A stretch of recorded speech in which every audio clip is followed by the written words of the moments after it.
Howdy, everybody. Bob Tallman for No Spin Rodeo. No politics, no BS, just hard-hitting news and rodeo commentary from two of the most trusted sources in our sport. Kendra Santos, Tommy Joe Lucia. Listen up. Here we go.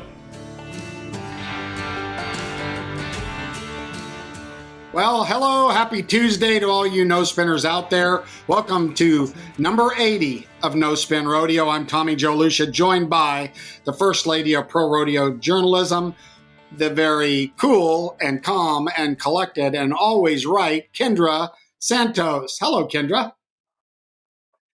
Now, hello, how are you? We've done pretty good about having guests join us that really fit us. Wouldn't you agree? Like when you look back, right, at the people that you're like, yeah, that's a person I can sit on the tailgate and visit with.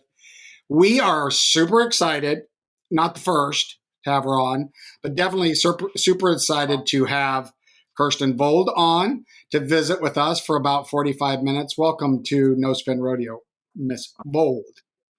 Thanks, guys. I appreciate you inviting me. Well, and I'm just gonna say it because I have to. She jumped on earlier and she had hay and stuff and dirt and stuff all over. And she's been putting up hay and she goes, "Is this a video?" Yeah. Oh, well, give me a couple minutes. Which, in true rodeo woman fashion, a complete get the dirt off, get it all ready, back for action in 3 minutes. How cool is that? So, funny little side story for the audience. So, what I typically do, Kirsten, because Kendra is such a good journalist, I'm going to step back and let her kind of start the visiting, and then I'm going to throw in some random weird shit along the way. Pretty hot. So you're sick and Barbara Walters on me right off the bat is what you're saying. Barbara's going to ask you the toughies right away. Here, right in there. Goes for the jugular right off the bat. Isn't that how she always opened up her segments? The old green. We just want to visit. Right. Is it the HV? Is it HV Bar? How do you say the brand? Bar HV. Bar HV. Yes, ma'am. Okay. What does the Bar HV brand stand for? The HV, the H stands for Harry and V stands for Vold. Don't mean literally. Oh, okay. I was like, well, wow, we're starting with the really simple questions. It's a brand, and that's how they ID the cattle if they get stolen. I'm like, it's a 3-character brand. You're going to call me a stooge? No. I mean, in grand terms, I mean, the Bar HV, it's legendary. What is it? What does it really represent all these generations in, you know? Well, to me, it represented my dad and what he has done. And so that's why whenever I decided to sell, the two things that I wasn't going to sell is I wasn't going to sell the name with the company and I wasn't going to sell the brand. It wasn't going to go with it just because I kind of feel like he left me. The name is mine. He gave it to me, right? But the brand was his. He gave that to me as well. But when somebody gives you something to take care of, if you can't protect it, then you need to just put it away. Like you can't just pass it on if you don't know exactly. And it's not like, Frontier Rodeo would ever, but they don't need our brand. They don't need our name. They have their own path and everything. And so it wouldn't matter who the company went to. That name and the brand just were not going to leave with it. It just, there's still brands on the horses. I mean, those horses will continue to buck for years to come and the brand will be on them. But to send the brand off to sell that as part of anything, it just, to me, that represents Dad and everything that he did. That it stood for a lot of things. It stands for integrity. It stands for this professionalism that he put out. It stands for bucking stock the bloodlines. It stood for kind of everything about him. And so that wasn't really mine to sell, in my opinion. Good for you. I mean, yeah, some things just simply don't go with the package, right? Right. Some things are for sale. That's home. So, okay. I think for people who don't know, I would love to just take a quick stroll through your family tree. I mean, you have siblings, and can you just roll through it so people understand? Okay, Dad had... Right. So my mom and dad were both married before they married each other. My dad is Harry. Obviously, my mom is Karen Vold. and they both had previous marriages. And so with the first marriage, my dad's 4 kids were Wayne, Donna, Doug, and Darcy. And most people that follow rodeo are familiar with those 4 names. My brother Wayne has a rodeo company up in Canada. My other Donna, Darcy, and Doug have a rodeo company down here in the United States called Triple V Rodeo Company. And then my mom was also married before, and she had a daughter named Nancy that is no longer alive, but that was from her first marriage. So I'm the only one that was between the 2 of them. But altogether, there were 6 kids. So that was kind of why people a lot of times get confused. And then my dad was from Canada, and so there's a lot of rodeo, offspring up there between the Pinocchio and Stampede, and all my cousins that live up there that are involved with that rodeo. So sometimes that kind of gets confusing as to who, everybody belongs to. When Jake Vold was riding barebacks, everybody was kind of trying to make him like my nephew or make him Wayne's son or Doug's son or something. But he actually was, he's kind of like a second cousin to my dad. Like he was my dad's second cousin's son or something. There's just a lot of Volds up in Canada, up in that Pinocchio area especially. Right. And for people like Wayne has, for a very, very long time, sang "Oh Canada" on Canada night, a Thursday night at the NFR, right? He did. Yeah, he hasn't in a few past years, but he did for many For a years. very Yes, he long did. time. And Doug has to be one of the funniest humans alive, right? He is. I'll say one thing about Doug. Whatever you're not having to, when you can step back and just take him for his humor and his wit, he's great. When you're trying to do something with him, sometimes that's challenging is the word I would say. But he's kind of a 70-year-old man-child in some sense. He can't air up his own tire, but he could pick a bucking horse out of a lineup from a pasture, 100 feet away and tell you where that horse was and everything like that. So those are definitely his strengths. And humor is one of them. I also sense that all of you have the filter-free, shoot you straight, don't ask if you don't want to know the truth kind of way about you, right? I know sometimes people, they don't really want the answer and they don't realize that till they get it. And they're like, wow, I really should have asked that question. It is sometimes hard to sugarcoat it, right? Now, your co-host there is probably falls into that category. He's not much on sugarcoating, is he? No, but I think it's a beautiful thing. Wouldn't you like to get straight truth out of someone? Life could be a Right? whole. I've seen guys there are people out there that are as phony as a $3 bill, and life seems pretty easy for them. It gets them a long ways, doesn't it? You can say what you want, It really does. Patting somebody on the back and say, "Yeah, you're a good person," and I think my face absolutely tells. Even if I try, like if I try hard to not let this person know that I really don't like them, I have some kind of a sign, billboard on my forehead or something. I think. I don't know. Yeah, I'm not very good at it. I knew your dad, and it's a genetic thing. No, He couldn't fake it either. Dad was terrible. Dad was worse. I'm smart enough to at least. You don't have to tell everybody everything you think about them, right? Right. You don't have to vocalize everything. And when we get into this a little bit, I have such memories of your dad, right? Because he scared the crap out of me when I was a kid. So anyway, keep going, Kendra, and then I'll jump in. I don't know what it was like being raised the caboose in that family. Right? I mean, yeah.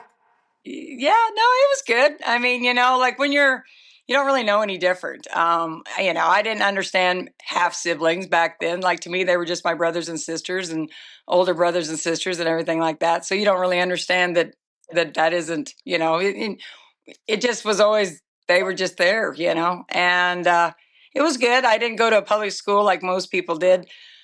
Back then, I was a weird kid that went to school out of a mailbox, which homeschooling is pretty mainstream now, but it wasn't back in the day. And, so I got to go with my family and got to be around rodeo all the time and my siblings were grown by then, so I wasn't really around them as much. But yeah, it wasn't a bad thing. It wasn't a bad job to have. I mean, one time this wasn't that long ago, I was ranting and raving about one of his kids, and And he said, well, it's his turn. And I said, when does it get to be my turn? And he said, every turn is your turn. And I thought, oh my gosh, that seemed like a crock at the time, but I probably did have it pretty good. So I was raised in a camper and I wasn't homeschooled. I was cowboy schooled.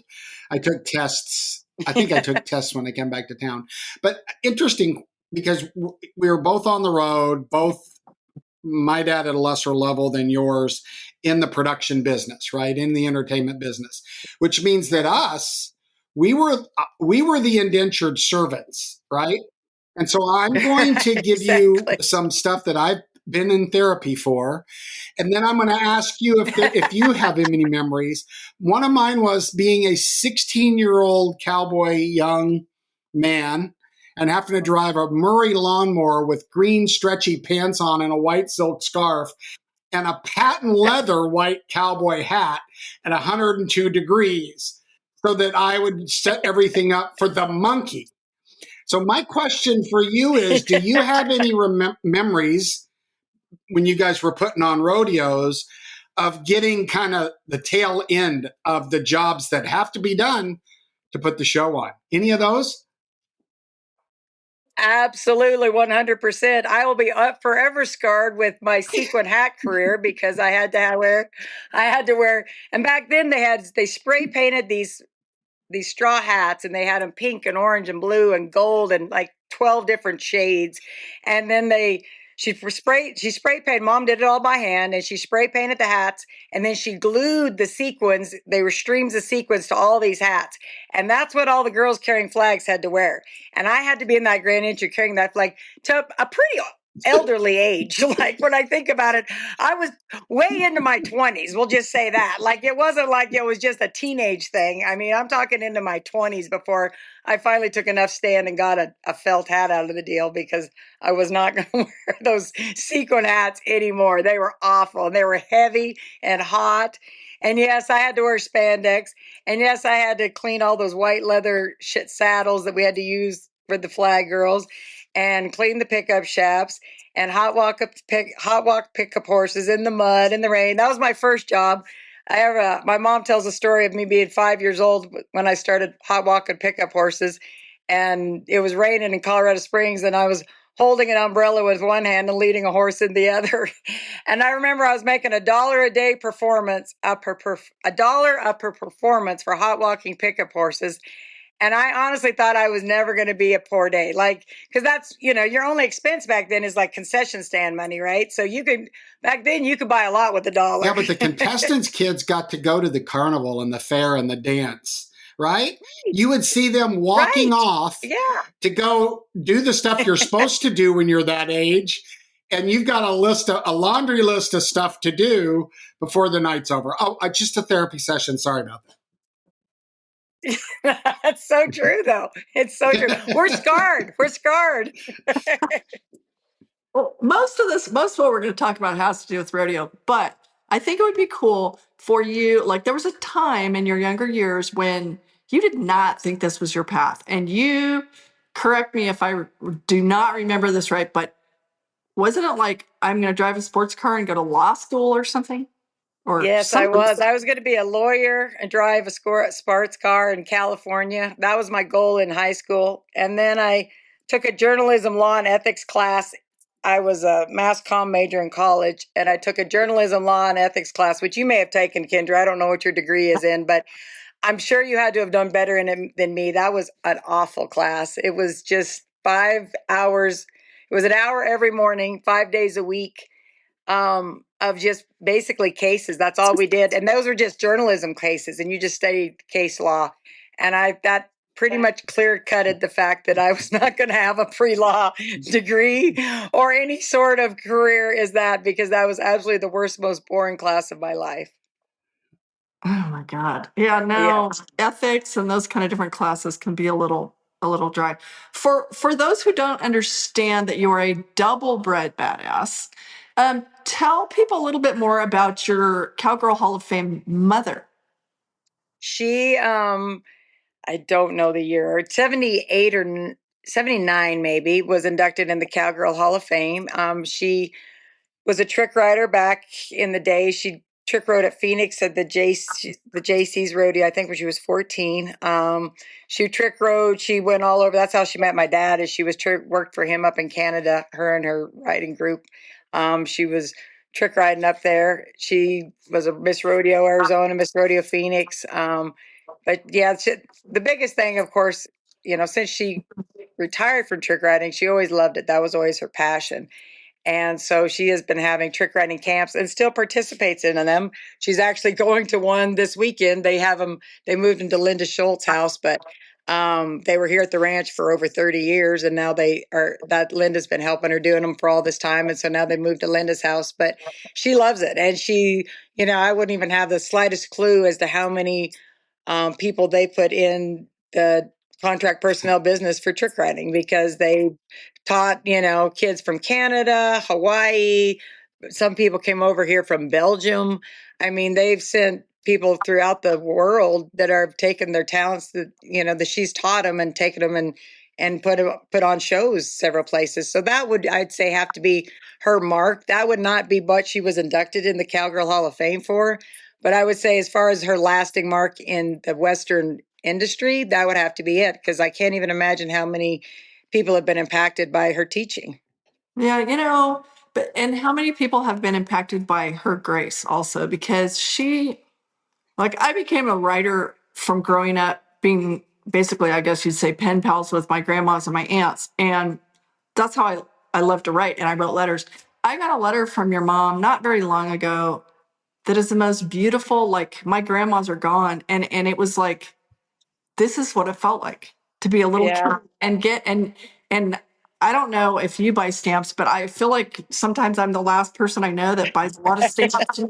I love to send a letter, and to write it by hand. I know that's really super old school, but getting that from your mom, I'm like, and then she's also the one, correct me if I'm wrong, but who, at least for a very long time, would have get together a casual ladies, get the ladies together for a tea or something, right? Right. She used to have a coffee at the national finals for years I know it moved around different days, but she'd have them all clamor into her motel room, and we'd have to haul the coffee pot all the way from Colorado, and we'd have to go to the store and get, so she could have, cookies and cake and all these different things, and have these women crammed into a room sitting on the beds when they'd have this little coffee or tea during the NFR. That's just always kind of been her contribution, that she wanted to keep people in touch, and she wanted to keep, bring some socialism, that's not the right word, socializing to rodeo, and making, she's always enjoyed things that she could organized, where females were, could have a chance to get together, whether it was a lunch at Santa Fe. They still go to a lunch they did every year, and all get together and stuff. And so, yeah, she's a little social butterfly. She was probably more so than Dad and I. We kind of, I don't know if it was because you're around people so much when you're working and everything. When we'd get home, we'd kind of just chill. But I think she'd have a little party here just about every day of the week if she could. That's awesome. Well, your dad, I mean, obviously we're all three of us gonna visit. Harry Vold was larger than life to everyone, and I'd love to know how he was, as a dad. Like, was he hard? Was he sweet? Was he whatever? My personal experience, there are a couple things that really stand out for me. I'll never forget the first time I went to interview him. It was during Pikes Peak or Bust. And I went to his room at the Broadmoor, and we visited. And I was like, "Here's this legend," and he was treating me he was amazing. And he was amazing to me the whole way, all those years, and the privilege of sitting next to him in Sean Davis's meetings for decades, and serving way back with your dad on the Colorado Springs on the Hall of Fame selection committee. It was your dad, Larry Mahan, Louis Field, John W. Jones Jr., and Bob Tallman, and myself. And I was like, what am I doing in here? I mean, this is like the, galaxy of the stars. But your dad, I swear he was way ahead of his time, or just, I don't know. I always appreciated he, for being a quote old timer, for even somebody like me now, he didn't bat an eye at putting smart, capable women in positions of power, including, he did that for me. Obviously he did that for you. But I Sure. mean, he wanted the best person for the job. He didn't care. I mean, that's how it No, felt. I agree. I agree with that. He was always after the first, and that was kind of hard for him sometimes because he was very old school, and that was. But he also realized that he was the best person for the job. It didn't gender really? And I'm a firm believer in that gender doesn't really matter when it comes to a job. It's just people's personalities and what their strengths are. Whether it's men or women or whatever. I've seen bad women that do job. I've seen some really bad rodeo secretaries that are females, and I'm guessing there's some men out there that could do a way better job than some of the women that I've seen to do that job, and that's considered a women in rodeo job. But I can promise you, there's some men that would do a way better job than the women, and vice versa. I mean, there's just gender doesn't really play a role in if somebody's good at something. It's just whatever their strengths are, and Dad was good about that. He would recognize, it just people need to do their job, and if their ability was good at doing it. And he always did say that women were better detail oriented than men, and he liked that about them as far as following through and stuff. What was it like as a dad? Oh, he was a great dad. I mean, like when I was little, he was definitely the pushover of the two. Like mom, I never got spanked from him ever. Like if I ever did the fly swatter ever came out, it was always my mom that was on the other end of it. And probably a lot of that was he was gone a lot because when he wasn't rodeoing, he would be out flying back and forth to Canada doing sales and stuff when I was little. So, you're not going to be the bad guy whenever you're not around all the time. And then, whenever I got older, as soon as I will say this much about him, my parents were kind of firm believers when you turned 18, like if you could vote and you could fight for your country, you could do whatever. You're an adult. Like as far as going out, I didn't have curfews or anything like that once I turned 18, even though I was still in high school. However, that being said, he was also a firm believer that if you played, you better be able to work the next day. And so it did not matter what time I got in or what I did the night before, but whatever I was supposed to be doing the next day, I better be doing it 30 minutes before I was supposed to be doing it and better be doing it at a top level of what my performance was supposed to be. And there was never any let her sleep in, she was out late or anything like that. Like that was never. And I mean, good for him because of it, I didn't feel that like my crew, I didn't care what they did. They are big, they were adults, but you got it whatever time we're starting, that's why we're starting. And I'm not your mother. I didn't wake anybody up. I didn't let anybody sleep in. I made it pretty clear from the beginning. I'm not your wife, girlfriend, or your mom. You be here whatever time we're starting, and that's just whatever it is, period. Like there was no gray area there. But they got that from him. Like he instilled that in me, and that started at a very young age. But I appreciated it because it made me tough. I mean, I wanted to go at that age. I always wanted to go out and partake, and everybody was older than me, and so I definitely wanted to be treated like them. So I was. Rest assured, I was. Yeah, but I feel, to have the expectations, I feel like one of your dad's greatest traits was loyalty also. I agree with that. He was very loyal. Um, and maybe at times it wasn't even an easy option at all. Yeah. But I admire that in people, and that's something that I always. I agree. I agree he was loyal, and I find that probably the most likable trait I find in people myself. Like if you're honest and you're loyal, I will do just about anything for you. But it's kind of hard. Like you just appreciate people that just are loyal. Like that are just you don't have to worry about watch your back behind, watch your back on them. And that's a characteristic that a lot of people have, but it's also a characteristic that a lot of people don't. And it's a shame because it's wasted. It's a pretty cool thing to have. Yeah, for sure. Do you feel like was it just a natural evolution as far as you being sort of groomed to take the company over, or do you feel like, I mean, that was just part of growing up for you? Yeah, no, I mean, I don't think that was ever his intention when I was younger. And, like that, he still is as open-minded as he was. He still came from an era where, the boys are the ones that take over companies. That's just the way, he was born in 1924. That's just the way that it was. And he as far as things, but the older I got, the more, I wasn't really involved in the rodeo. I was more like we discussed earlier, in the production side of rodeo. I wasn't really with the bucking stock or anything when I was younger. I was in the, carrying flags and everything like that. And so I don't really think that was the plan, but it just sort of became the arrangement. Dad's, both his sons, one already had a rodeo company up in Canada. Doug was married and had kids up in Canada.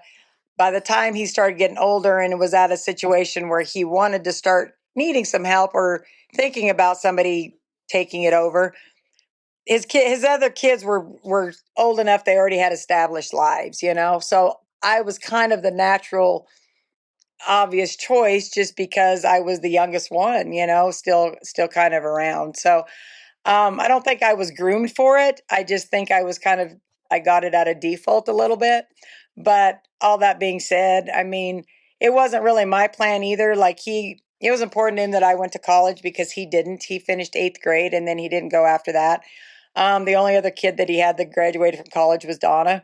So it was important for him. It was important to him. Like when I graduated to college, he wanted to watch me march. I graduated in December, but they only had graduation, once a year. So I had no intention of going back in May when I'd been a graduate and had a job for 5 months. But he was the only person that came to my graduation, but he wanted me to march. That was important to him to see.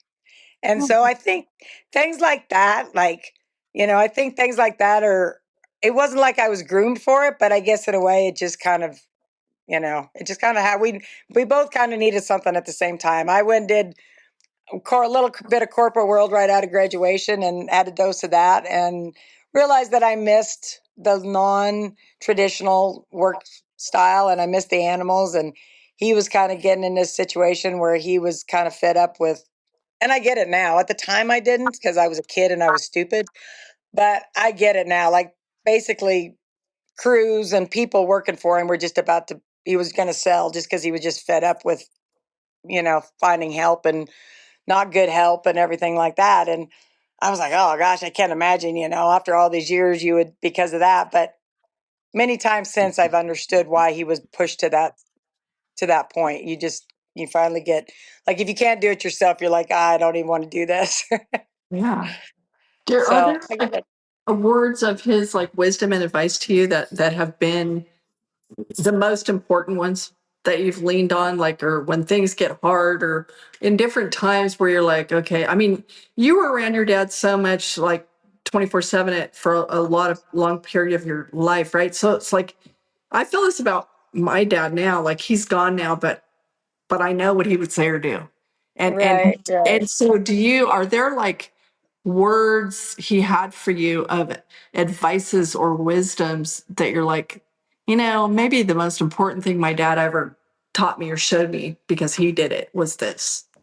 Yeah, I mean, there's a couple things that spring to mind. The first one is always just make sure your word is good. Like, just, he had so many dealings with people on handshakes and verbal agreements, and, very few paper trails, quite honestly, with a lot of his business deals. And the reason he did that is because people always knew that if he said something, he was going to follow through with it. And so, watching that and being around that, that's always been probably the number one thing that was important to me within business is, if you told somebody you were going to do something, make sure you do it, and make sure it was for the price you agreed upon, regardless if it's not that good of a deal later on, and sometimes you'd like to get a bad case of amnesia, and, the job didn't pay quite as much as you thought it was going to, and, but you can't. And, I've tried to always practice that. Another thing he said is, he always told me, you just can't, partners don't work in business. He said, it just doesn't work. You need to, then and so that was advice that I've kept many times. I mean, there was times whenever I would think one way or another, and people would take on partners, and I'd see the financial influx of that, and I'm like, wow, that would really be nice to have somebody just free, just rolling money to you. But I kept that advice to heart, and I realized that was never probably an avenue that I wanted to do, was take a partner. So that's probably advice I'll carry on going forward as well. It's tough sometimes. It seems like a good idea, but so far I've managed to follow through with that. There's things.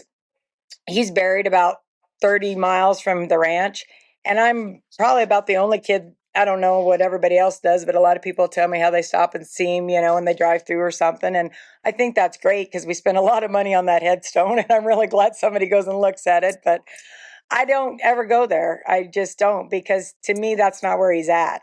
He's on this ranch. He's every time I gather a bunch of horses, sort a bunch of horses, buck a colt that I would be like, oh my gosh, he would be so excited to see that.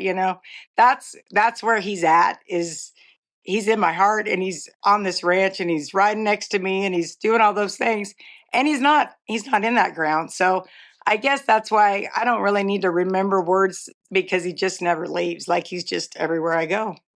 That's as good as it gets. I think it would be cool for you to explain to everyone how very glamorous being a stock contractor is, and how easy it is to make a potload of money. It's so easy. I would love for you to tell people about that.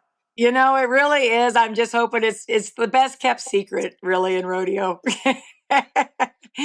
Because there's no overhead, and it's straight profit all the way. But it's a great, I don't think you can say you do this for the money. You do it because you love the animals, you love the experiences, you love the people that you're with. You love so many things about it. And it is a great business. And I'm I'm so grateful for all the memories that I've had. I'm ready for a new adventure, and I'm ready to see what else is out there in life. And so that's why I've made some of the decisions I've made. But it's not because it's been bad to me. Rodeo's been great to me.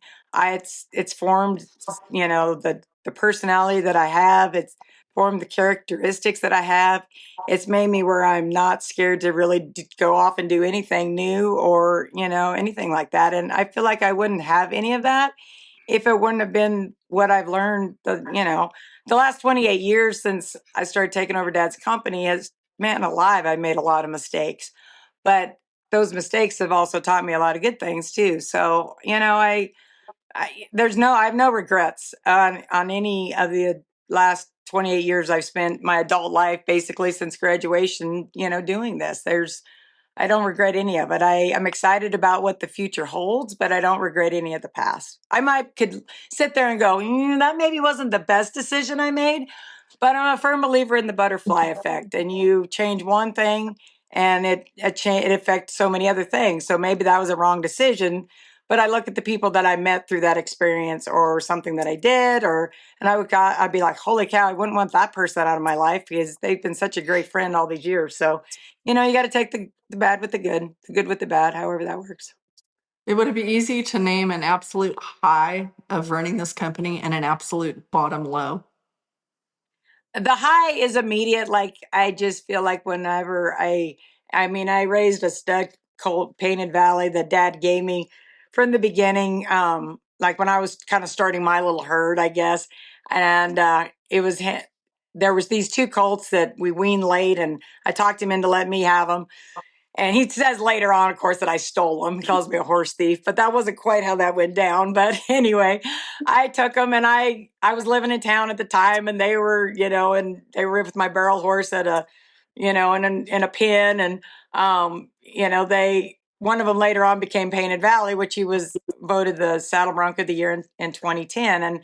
And Dad, he was such a pet, and he was so gentle. And, Dad said, now, what are you going to, when that horse goes and bucks some cowboy off, and then you gather him up with a sugar lump, what are you going to think about that? I'm like, I'm going to think that's pretty cool. And it was pretty cool. I mean, none of us knew that he was going to turn out to be what he did. And he ended up being a stud by default in the fence. I didn't want to cut him, and his testicles didn't drop until he was over 3 years old. And that is like unheard of, for that to work and still him breed and everything be fine. Like, that just never happens.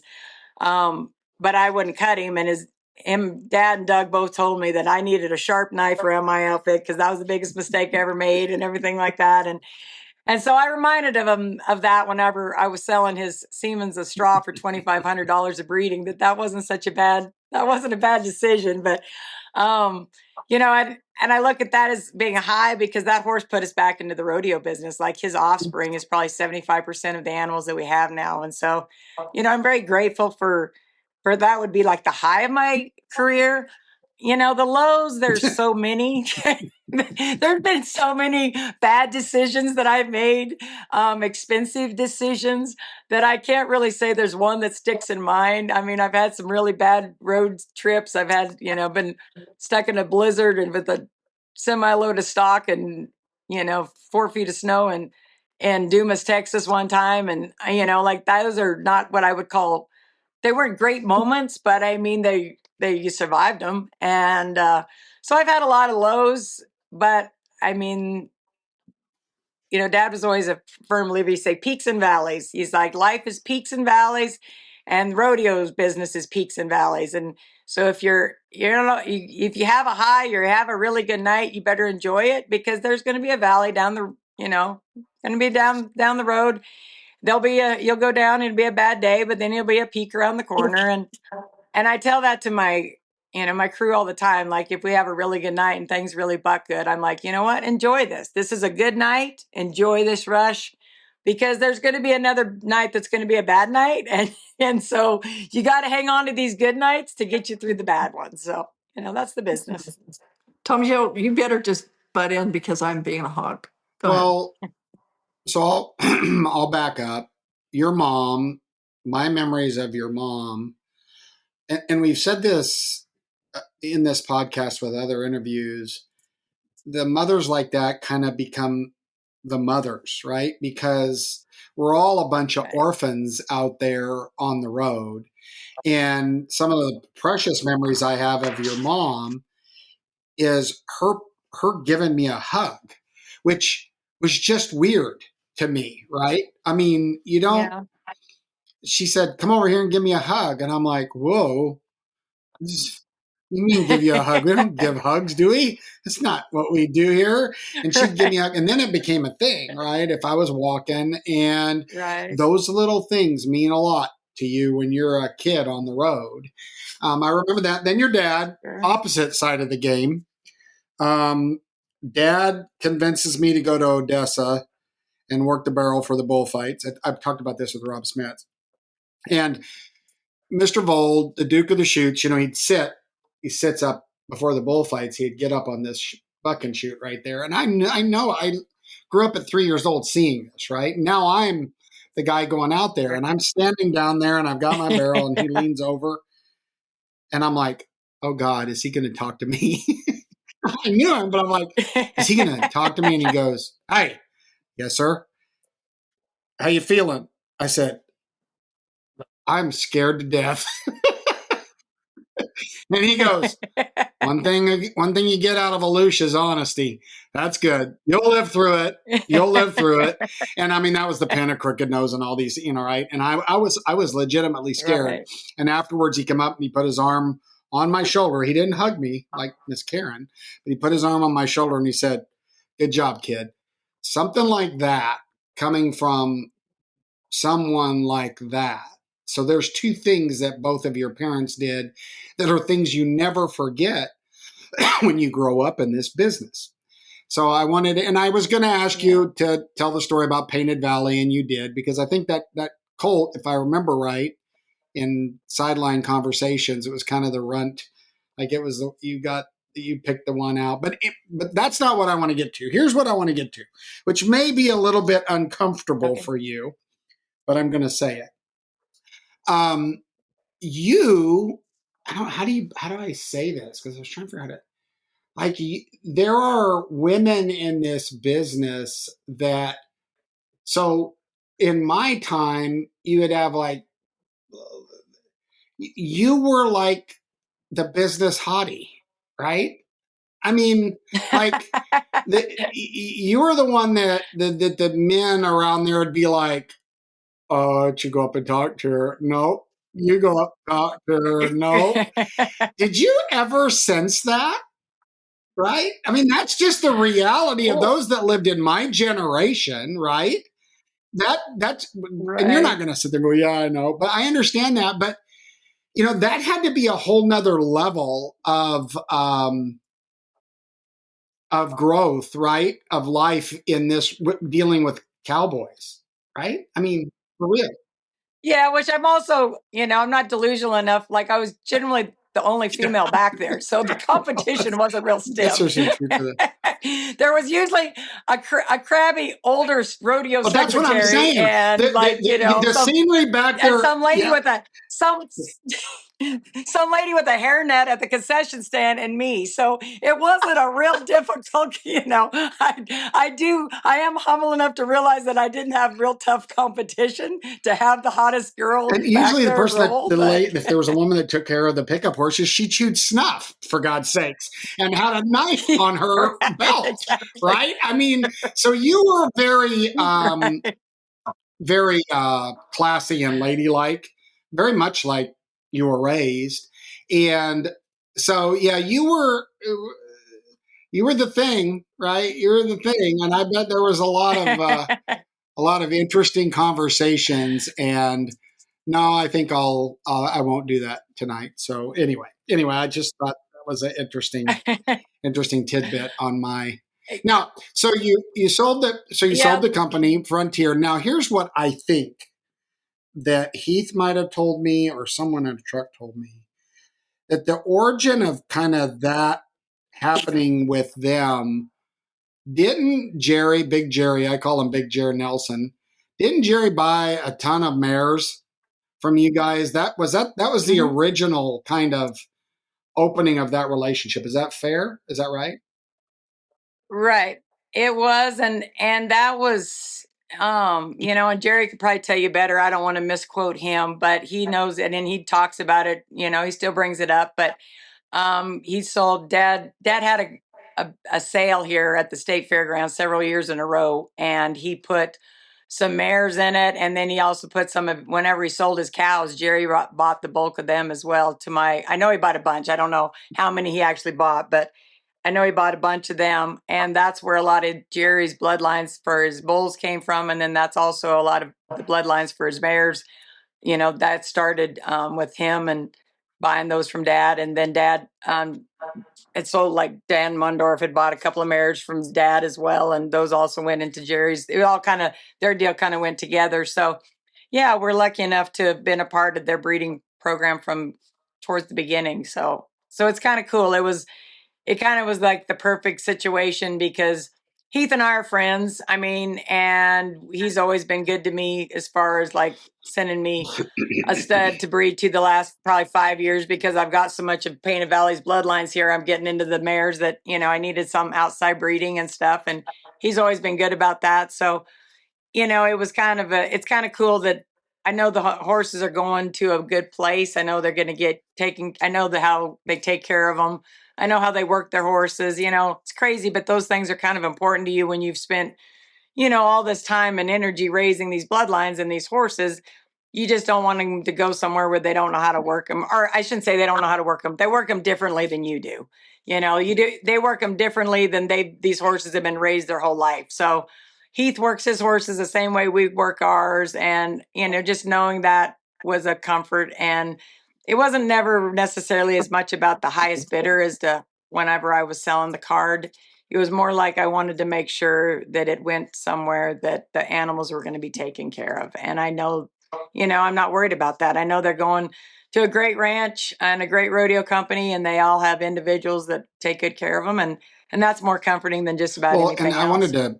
I was going to bring this up because I like to try to bring up the things that people don't notice that I think that I do.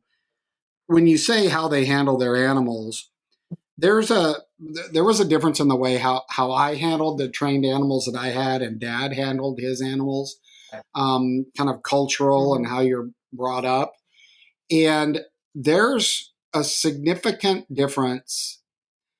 When I see since you've had it, when I see a Vold horse get run into the chute, they're well mannered, and and they still buck, and they still might be half crazy, right? I mean, but there's something to that. And I don't know that everybody knows it. So I'm asking you if this was strategic on your part, but your stuff handles well. And it used to be the old school contractors, and even my dad in the way that he trained horses and stuff, it was more of a, take a bronc, beat a bronc, right? And don't take the heart out of them. But sometimes it's like with Painted Valley is a good example, right? That heart's still there, the personality. And so I'm just asking, did you spend a lot of time, or did you make it a focus on shoot breaking animals and handle animals? Because for me, watching a Vold horse, even in Denver the last 5 or 6 years, I'm like, look at those horses, right? Just look at them stand there, right? You knew you weren't going to have a problem. So I'm just wondering, is there anything to that? Yeah, I mean, I feel pretty strongly on it. We have a lot of shoot school around here, and we handle them a lot when they're young. Just feeding them the colts, when I wean them, we'd keep them as yearlings up here close and just walking through them every day and just feeding them by hand every day.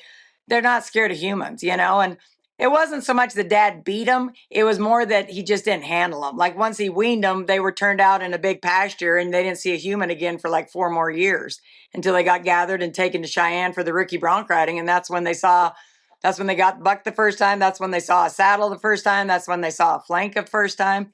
And that was one thing I don't know if we disagreed, but I just was something different that I saw a lot of horses that I thought probably would have been more successful in their career if they weren't so wild and played out most of their energy in the shoot. Sometimes getting them haltered and getting them saddled, and then they smash the guys and and all this other stuff. And I thought, man alive, when they just stand there and they don't fight it, they save all their energy. And then, if they're either gonna buck or they're not gonna buck.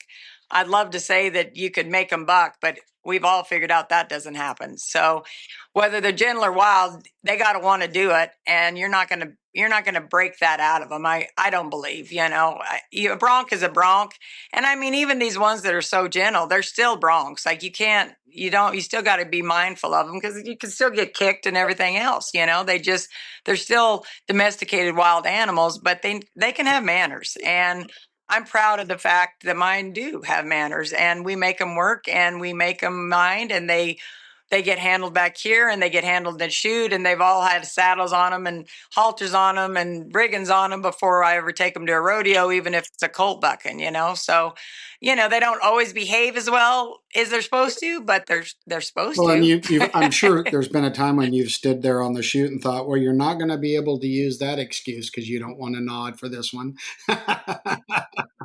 Right. I know. Yeah. Like I always think that whenever they're rocking back and forth in their saddle, and I'm like, dude, I can only prepare them for so much at home. Like at some point you got to nod or they're going to get tired of this. Good stuff. Good stuff. Well, we've been going a little bit. Great conversation. I'm looking at my stuff. I don't want to really go back in time. You were like the poster child for Rodeo America, right? Wasn't that your corporate gig? That was my corporate gig, was Rodeo America. I was Bob That's what I thought I remembered. I remember you strolling around with Rodeo America stuff on and a big briefcase and all that cool stuff. Oh yeah. Yeah. That was my first job right out of I graduated, took my finals early so I could work the NFR in December of 96.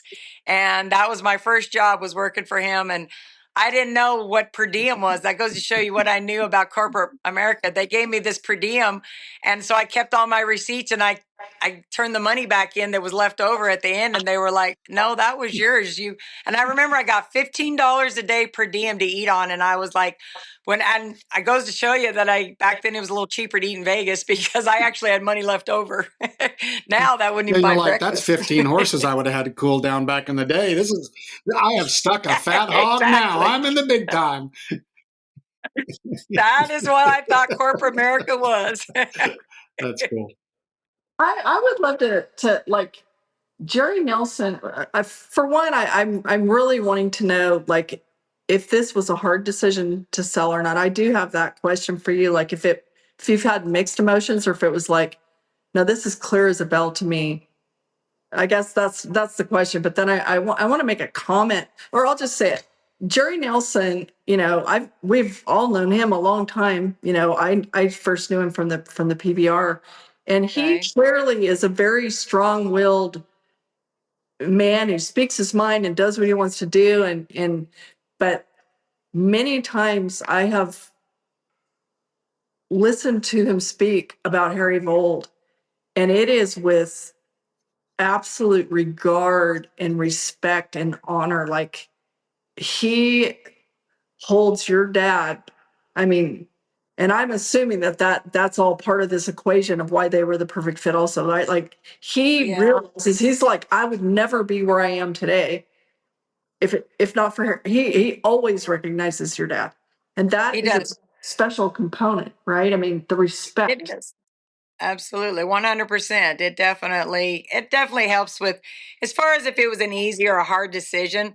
I'm not going to say it was an easy decision. It wasn't one that came like overnight. Yeah. But it definitely has been something that I knew was going to happen probably for 2 years. It's just kind of been in the making. But anytime you're going to do something this big, it doesn't happen overnight. You kind of have to, get things lined up and everything like that. But it became a reality. And at first, it was maybe a reality that I wasn't thrilled with.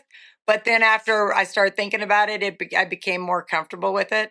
And now I got to be honest, I'm excited about it. I'm excited about the change. I'm excited about watching these horses go off and do what they can do for them. I think they're going to be good. I can't honestly tell you I'm going to really watch them. I don't know. I don't know how much of rodeo I'm going to stay up with. I'm ready for a new adventure. I don't know that it isn't going to bother me to flip on the Cowboy Channel and watch my horses. So I don't know that I'm going to do that, but I know that they're being taken care of, and I know that, and that's all I really need. I hope that the Cowboys do well with them. I have no misgivings, or I don't have any regrets. I'm not sorry about anything. I'm excited about the future, whatever the future holds. Before you ask that question, I don't know what that is. Everybody wants to know, what are you going to do next? I don't know. I got some ideas, but I don't know what the future is going to hold. I'm just excited for the opportunity to be able to, see what the future holds. I'm excited to see what, I know that I feel comfortable with my decision that I closed the door on the company while, it was still in good standings. I've had people tell me, why are you quitting? You're doing good. Your horses are bucking. Your rodeos are good. You don't suck at being a shoe boss. I'm like, well, that's not a bad thing. It's not a bad thing to leave while you're still, people don't despise you and are talking about how you need to be retiring and washed up and selling out and can't afford to go down the road. Like, I'm glad I'm leaving before any of those things are being talked about or happening. So I'm leaving on a high note for me. And no, it's not a hard decision now. It might have been at one time, but it's a good decision, and it's one I feel really Well, happy you about. said, That's awesome. I feel like that. I'm sorry, Sorry, you go said ahead. something earlier. Kendra said it and you said it, and that has to do with our parents in this business instilling confidence in us. And I think that that's a major thing in a situation in life like this, because so many people in their careers, they become their identity, right? They become who they are, Mhm. right? And rodeo isn't who I am. It's a big part of my life, always has been. And it's a big part of my childhood. And I think, and I don't want to put words in your mouth, but because you're excited, you're probably excited to, someone says, well, you don't really want to retire. And I said, well, I don't really want to retire, but I want to do what I want to do when I want to do it and not have to do what I know I have to do when I have to do it, if that makes sense. And so I can see Absolutely. you've got a warm smile and you seem just really happy. And for me, that's cool. And I don't think you'll miss it. Kendra, I don't think she'll miss it. I mean, you might miss seeing the Colts, and I mean, I'm sure there's stuff about that, but there's so much of the rigmarole, the whole other parts of it that. But just all I've got to say is congratulations, and I'm so happy that you're leaving, that you're exiting on top, and excited and happy, and Godspeed. God bless you. I just hope it turns out fantastic for you. I appreciate that. Thank you. Well, I feel like, okay, for one thing, so we have what, Talkin' Smack, Breezy Fling, and Captain Hook at the NFR this year, right? Yep. You'll be back behind the shoots? No, I usually don't go behind the chutes there. No. I mean, I have a pass, I can if I want to, but I have only been back there a couple of times, and it was usually for a significant reason. Will I've you got be a very good flank in band. Bold Row? What's that? I Will you will. be, I'll be. I have a very good seat there, and it is right behind the right hand delivery in the Did the second seats go row, with the and so company? I no, they don't. But I am. But I'm probably going to sell most of them to Jerry because I don't plan to go next year, and so except for a handful of people that I want to make sure that got taken care of. Then yeah, Jerry. That's my That's cool. plan is for them to have them, or they're in the trust, so they're not really for me. Like I have 3 tickets each night, and between my two and mom's and stuff, and so yeah, they went with the company in the sense that I know they want them, and I'm gonna make sure they get some. But yeah, I've got a good seat there, and I'll be there to help cheer him on. And I've got a very good flank man, Dustin, and he does a very good job. And it's his second year there, so he won't be nearly as nervous as he was last year there. So that'll be good. And yeah, we're just excited to finish up strong. That's been my biggest thing is I didn't want to look like I was phoning it in the last year or the last part of the season or once everybody. I knew this has been happening longer than everybody else did, so once I told everybody, I didn't want everybody to think, oh well, she's checking out. And so it's been important to me that isn't the case, and that we still have the circuit finals next weekend, and then we have the ranch finals in Amarillo in November, and then we have the national finals in Vegas, and then that's it. And so I just want to make sure those 3 are in on a high note, on a good thing. You can only control so much though with animals, so I can get them there. I just can't really. After that, it's up to them. are you going to get the sports car? I might. I still live on a gravel road, so I don't know that the sports car. I might have to settle on like some sporty 4-wheel drive machine or something at some point. But I still live on 15 miles of gravel road, and I still have, like, I kept my stud, and I kept some mares and stuff. And so when it was all said and done, that's why I've been hauling hay yesterday, and tomorrow I'll be doing it again poorly, I might add, with a tractor that I can't run. But all that being said, it's, there's going to be about 30 head here still left on the ranch of odds and ends between retired geldings that I wasn't going to sell, that owe me nothing, and a few bulls that are in the same condition that they're, pets or owe me nothing. And then we got 9 saddle horses that are old and owe me nothing. And then I got a stud and a few mares that I kept and a few weanlings from them. So when it was all said and done, I realized that I still was going to have quite a few animals around here on the feed bill. So I had to get some more hay in here. But, it's a good amount. This is a ranch, and it needs to have animals on it. And, it'll always have some. And it'll keep me that way. I won't miss, too much. I can raise a few bucking horses and then let somebody else take them on the road and do with them what they're supposed to do. Well, that's Wow. cool. It's yeah, it's like you handled this legendary legacy like a boss. And it's Thank so you. cool. And I hope, my wish for my future is that I hope one day to somehow, some way be on a beach with you somewhere or something. That would be all right, huh? Or something just very, very different. Because you're a fun hour. And I think that's so cool. So Thank you. I appreciate Well, that. we're hitting. when people say you're your dad's daughter, there couldn't be a greater compliment than that. No, So, she was right. She was the right Well, pick. And well, we want to thank everybody for joining us. Thank you, Kirsten, for being a part of our show. Thank you for what you and your legendary family have done for the rodeo business in so many ways. Thank you for being one of those that people should look up to.